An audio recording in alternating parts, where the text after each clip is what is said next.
వినాయక చవితి ఏ రోజు జరుపుకోవాలి? వినాయకుడికి విఘ్నేశ్వరుడు అనే పేరు ఏ విధంగా వచ్చింది? వినాయకుడికి అందరి దేవతల్లో మొదటిగా ఎందుకు పూజిస్తారు అనే విషయాల గురించి ఈ వీడియోలో మనం తెలుసుకుందాము. భాద్రపద మాసంలో శుక్ల చతుర్థి నాడు వినాయక చవితిని మనము ఘనంగా జరుపుకుంటూ ఉంటాము.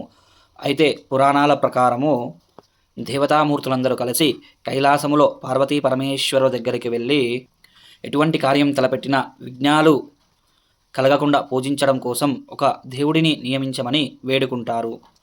అదే సమయంలో అక్కడే ఉన్న పార్వతీ తనయులు అందులకు మేము అర్హులమని పోటీకి ముందుకు రాగా ఆ పరమేశ్వరుడు వారిద్దరికీ ఒక పోటీ పెడతాడు.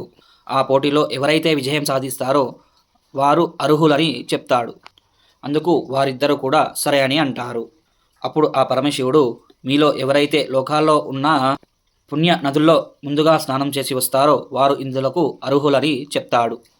వెంటనే కార్తికేయుడు తన వాహనమైన నెమలిని తీసుకొని ముల్లోకాల్లోని నదులను సందర్శించడానికి వెళ్తాడు. అప్పుడు వినాయకుడు ఇది నాకు ఎలా సాధ్యం తండ్రి అని అడగ్గా ఆ పరమశివుడు వినాయకుడికి నారాయణ మంత్రాన్ని జపించమని చెప్తాడు.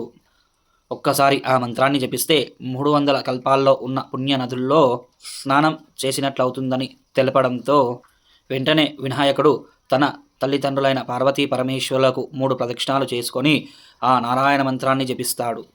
అప్పుడు కార్తికేయుడు ముల్లోకాలన్నీ తిరిగి కైలాసం చేరుకునే లోపే విఘ్నేశ్వరుడు ఉండడాన్ని చూసి ఆశ్చర్యపోతాడు. అప్పుడు చింతించిన వాడై వినాయకుడికి ఆధిపత్యం ఇవ్వమని చెబుతాడు.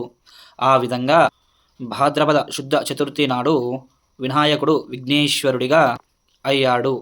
ఎవరైతే శుభకార్యం తలపెట్టే ముందు వినాయకుడికి పూజ చేస్తారో ఆ కార్యంలో ఎటువంటి ఆటంకములు లేకుండా నిర్విఘ్నంగా పూర్తి అవుతుందని భావించి వినాయకుడి పూజ చేస్తారు.